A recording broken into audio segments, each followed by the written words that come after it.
Ma ei tahtnud nii.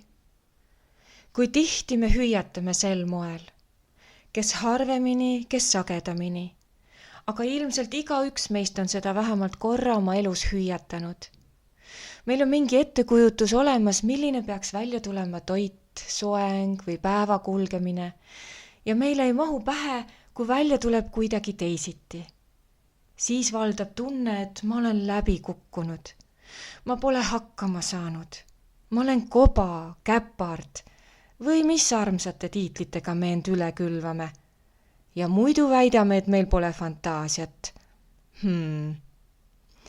Tõde on aga see, et nii toit, soeng kui ka päevaplaan saavad õnnestuda rohkem kui ühel moel.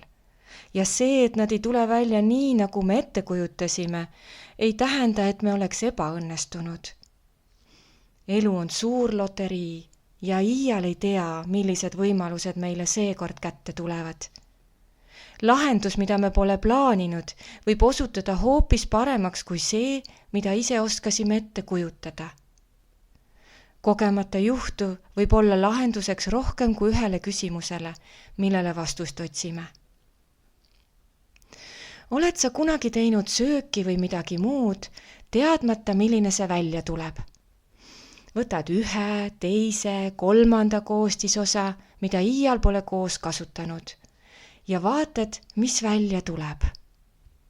Kui oled eksperimenteerinud, siis kuidas end tundsid? Olid õhevil, ootusärevuses, põnevuses, põlemas. Kuidas tundsid end siis, kui see, mis välja tuli, ei kõlvanud kuskile? Kohe tõsiselt käkkide käkk. Kas siis tundsid ka, et oled põrunud, läbi kukkunud või tõdesid, et ahaa, need asjad omavahel ei klapi, järgmine kord proovin hoopis seda ja toda. Ja ei heitnud meelt ja olid ikkagi rahulolev edasi.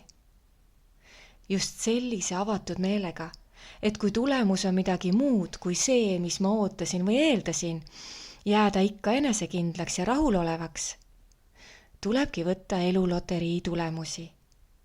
Sest ka see, mille tulemuseks on täielik käkk, on väärt tulemus. Me teame, et sel moel me ei saa seda, mida soovisime. Peame proovima teisiti.